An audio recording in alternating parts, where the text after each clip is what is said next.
Hello everyone, IITians द्वारा चलाए जाने वाले इस स्पेशल एजुकेशनल फोरम में आप सभी का फिर से बहुत बहुत स्वागत है। आज हम इंडिया की best and number 1 science university यानी कि Indian Institute of Science Bangalore के courses, ways of admission and इनके पर courses wise opening and closing ranks के साथ साथ यहाँ के फीस और लेटेस्ट प्लेसमेंट्स भी देखने वाले हैं। सो आज का स्पेशल सेशन एंड तक जरूर देखिए क्योंकि काफी इंपॉर्टेंट इन्फॉर्मेशन आज हम आपके साथ शेयर करने वाले हैं। So viewers, you watching freshers guide. ऐसे ही नए और यूनिक एजुकेशनल स्टफ के लिए प्लीज आप हमें लाइक, शेयर एंड सब्सक्राइब जरूर करें। सो गाइस, आईआईएससी बैंगलोर के बारे में हम सभी को पता है, ऑल ओवर द इंडिया ये नंबर 1 यूनिवर्सिटी है। साथ ही में ऑल ओवर द वर्ल्ड ये टॉप 5 रिसर्च इंस्टीट्यूशन में भी आता है। कई सारी आपको यहाँ पे यूनिक फैसिलिटीज के साथ साथ सभी तरह की diverse and important educational friendly facilities भी मिल जाती है। तो चलिए ऐसी हाईली वर्ल्ड क्लास इंस्टीट्यूशन में कौन कौन से कोर्सेज है इसके बारे में हम जान लेते हैं। तो यहाँ पे आप after 12th 6 bachelor of science courses में एडमिशन ले सकते हैं। 4 ईयर के ये सभी कोर्सेज होते हैं और इन कोर्सेज में एडमिशन के लिए आप IISER ATE एग्जाम थ्रू भी अप्लाई कर सकते हैं या फिर नीट यूजी के स्कोर थ्रू, जेई मेंस के स्कोर थ्रू या फिर जेई एडवांस के स्कोर थ्रू भी अप्लाई कर सकते हैं। इसके पहले यहाँ पे KVPY एग्जाम का स्कोर भी कंसिडर किया जाता था, लेकिन KVPY हमेशा के लिए अब डिसकंटिन्यू हो चुका है। और गाइस, यहाँ पे 2022 से फर्स्ट बीटेक कोर्स स्टार्ट हुआ है जो है मैथमेटिक्स एंड कंप्यूटिंग। इस रिगार्डिंग भी हमने आपको एक अपडेट दे दी थी कि कैसा ये कोर्स रहेगा, क्या होता है मैथमेटिक्स एंड कंप्यूटिंग, तो वो भी आप वीडियो हमारे चैनल पेजेस में चेक कर सकते हैं। सो इस बीटेक कोर्स में एडमिशन के लिए आपका जेई एडवांस का स्कोर कंसीडर किया जाएगा। अब कट ऑफ क्या रहेंगे तो हम आगे देखने ही वाले हैं। तो गाइज, इन कोर्सेज में एडमिशन के लिए चाहे आप BS कोर्स में एडमिशन लो या फिर बीटेक कोर्स में एडमिशन लो, तो आपका 12th में मिनिमम 60% होना चाहिए।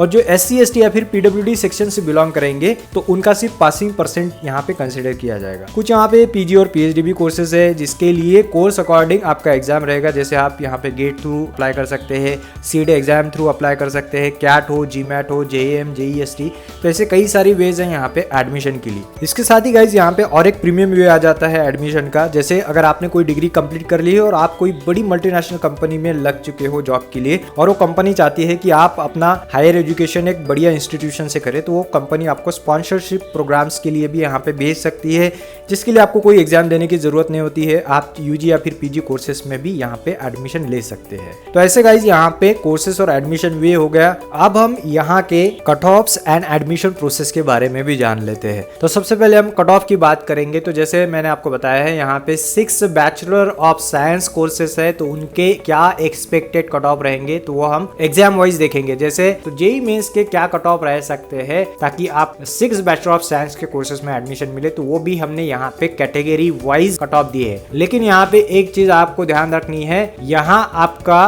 कैटेगरी रैंक कंसिडर नहीं किया जाएगा। जेई मेंस थ्रू अगर आप अप्लाई कर रहे हो तो CRL रैंक कंसिडर किया जाएगा। जैसे आपके स्कोर कार्ड में 2 रैंक्स आपको मिलेंगी, एक है आपका CRL रैंक एंड एक अदर आपको मिलता है कैटेगरी रैंक। तो आपका कैटेगरी रैंक कंसिडर नहीं होगा, CRL रैंक कंसिडर होगा। इसके बाद है गाइस, जो स्टूडेंट्स नीट यूजी द्वारा यहाँ पे अप्लाई कर सकते हैं तो उनके क्या कट ऑफ रहेंगे। तो नीट यूजी के भी आपके यहाँ पे आप अच्छे से कट ऑफ देख सकते हैं। इसको आप पॉज कीजिए और आगे बढ़िए।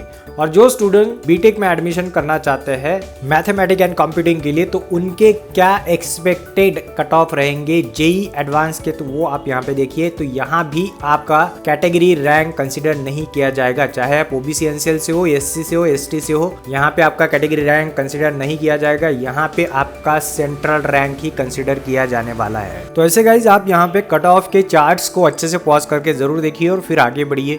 तो अब हम यहाँ के एडमिशन प्रोसेस के बारे में भी थोड़ा सा जान लेते हैं। तो यहाँ पे एडमिशन प्रोसेस काफी सिंपल है, बस आपको विजिट करना है IISc बैंगलोर के एडमिशन वेब पे या फिर उनके वेबसाइट पे। सभी इंपॉर्टेंट लिंक्स हमने ऑलरेडी डिस्क्रिप्शन में दे दी है। तो यहाँ पे विजिट करने के बाद आपका 500 रुपीज के आसपास फी रहेगा और वहीं जो SC ST या फिर PWD सेक्शन से बिलोंग करेंगे उनका 250 रुपीज का फी रहने वाला है। और फिर आपको अपना प्रोफाइल क्रिएट करना है और अपने डिजायर ब्रांच के लिए अप्लाई करना है। तो काफी सिंपल है। और रैंक तो मैंने आपको बता दी है कि यहाँ पे सिर्फ आपका सेंट्रल रैंक कंसीडर किया जाएगा मैक्सिमम कोर्सेज के लिए। अब जो स्टूडेंट सभी प्रोसेस के बाद सिलेक्ट हो जाएंगे तो उनको इन पर्सन काउंसलिंग के लिए IISc के कैंपस में बुलाया जाएगा और फिर आपके अगस्त मंथ से क्लासेस भी शुरू हो जाएंगे। तो सभी प्रोसेस आपको फटाफट करनी है, उनके साइट पे विजिट करना है और इसमें कहीं भी आपको दिक्कत आती है तो आप हमें कमेंट करें। फ्रेशर्स गेट जाना जाता है हर कमेंट के प्रॉपर आंसर के लिए। तो गाइस आई होप कि इसमें आपको किसी भी तरह का डाउट नहीं है। और साथ ही में जैसे मैंने आपको ये भी बताया है कि इस साल से नया एग्जाम भी स्टार्ट किया है उन्होंने, IISER 80 यानी कि एप्टीट्यूड टेस्ट, वो देके भी आप 4 year bachelor of science programme में एडमिशन ले सकते हैं। तो आने वाले समय में इस रिगार्डिंग भी हम आपको एक स्पेशल वीडियो बना के देंगे, क्या होता है IISER एप्टीट्यूड टेस्ट, क्या प्रिपरेशन करनी चाहिए, कौन सी बुक्स पढ़नी चाहिए वगैरह वगैरह हम आपको बताएंगे। तो इसके लिए आप हमें सब्सक्राइब करके जरूर रखें। तो चलिए अब हम यहाँ पे फीस स्ट्रक्चर भी जान लेते हैं। तो यहाँ पे हम सबसे पहले बैचलर ऑफ साइंस कोर्सेज की बात करेंगे। तो आप 6 में से कोई भी बैचलर ऑफ साइंस कोर्स में एडमिशन लेना चाहते हैं तो आपका इस अकॉर्डिंग फीस स्ट्रक्चर रहने वाला है। इस इंटीग्रेटेड चार्ट में आप देख सकते हैं पर ईयर का फीस हम यहाँ पे डिस्कस कर रहे हैं। जो PWD सेक्शन से बिलोंग करेंगे उनका जो ट्यूशन फी रहेगा, मेन फी जिसे हम कहेंगे, वो 0 रहेगा। साथ ही में जो SC ST कैटेगरी से बिलोंग करने वाले हैं उनका भी मेन फी या फिर ट्यूशन फी पर ईयर 0 रहेगा। जो ओपन OBC या फिर EWS सेक्शन से बिलोंग करने वाले हैं उनका पर ईयर 10,000 रुपीज के आसपास फी रहने वाला है। फिर आपको कुछ एकेडमिक एक्सपेंसेस देने रहेंगे, वो सभी के लिए कॉमन रहेंगे। और अगर आपने हॉस्टल या फिर मेस लिया है तो उसका भी फी हमने यहाँ पे दिया है। तो मेस फी में थोड़े से वेरिएशंस आ सकते हैं। At the time of admission आपको इस रिगार्डिंग बताया जाएगा। और फिर पर ईयर आपको कैटेगरी वाइज कितना फी देना होगा तो वो हमने टोटल में दिया हुआ है। फिर से बता रहा हूँ मैं आपको, ये पर ईयर फीस हम यहाँ पे आपको इस चार्ट में बता रहे हैं। और जहाँ पे हमने चार्ट में क्वेश्चन मनी या फिर रिफंडेबल फी आपको बताया है तो आपको एक ही बार पे करना है at the time of admission. और ये आपका after completion of the course आपको ये रिफंड भी किया जाता है। तो चार्ट काफी सिंपल है गाइस, बस आपको इसको थोड़ा सा पॉज करके आगे बढ़ना है।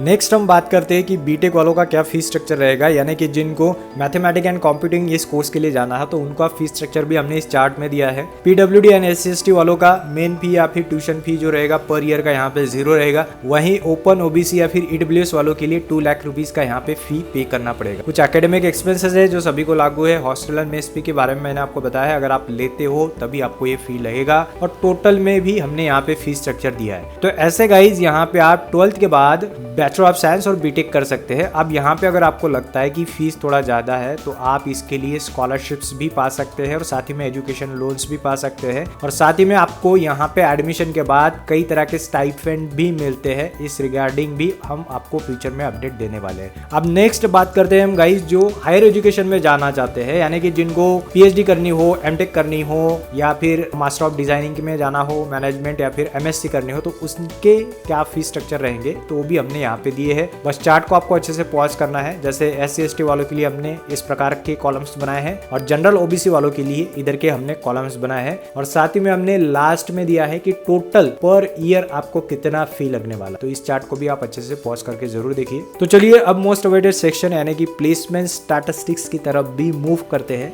कैसे रहेंगे प्लेसमेंट इंडिया की नंबर 1 यूनिवर्सिटीज के। हम सबको पता है गाइस कि वर्ल्ड क्लास इंस्टीट्यूशन है, तो जाहिर सी बात है यहाँ पे आपको वर्ल्ड क्लास रिक्रूटर्स भी मिलने वाले हैं। यानी कि कई सारी नेशनल मल्टीनेशनल कंपनियां यहाँ स्टूडेंट्स को रिक्रूट करने आती है। बैचलर ऑफ साइंस जैसे कोर्सेज के बावजूद भी यहाँ पे स्टूडेंट्स को highest salary 85 lakh per annum का इस साल का देखा गया है। और मीडियन सैलरी की भी अगर हम बात करें तो 28 लाख का मीडियन सैलरी पैकेज भी स्टूडेंट्स को मिला है। और स्टाइपेंड की भी बात करें गाइस तो यहाँ पे 1 लाख पर मंथ के ऊपर तक के स्टाइपेंड स्टूडेंट्स को आसानी से मिल जाते हैं। तो प्लेसमेंट में हम फ्यूचर में काफी डिटेल में आपको प्लेसमेंट बताने वाले हैं। इस रिगार्डिंग हम स्पेशल वीडियो भी आप सभी के लिए लाने वाले हैं। तो प्लीज आप हमें लाइक शेयर एंड सब्सक्राइब जरूर करके रखें। और आपको कहीं भी दिक्कत जाती है तो आप हमें कमेंट जरूर करें। फ्रेशर्स गेट जाना जाता है हर कमेंट के प्रॉपर आंसर के लिए। तो आज बस यहीं रुकेंगे गाइस, तो मिलते हैं अगली बार और एक नए और यूनिक एजुकेशनल स्टफ के साथ। Till then have a great day, have a great time and thanks for watching guys.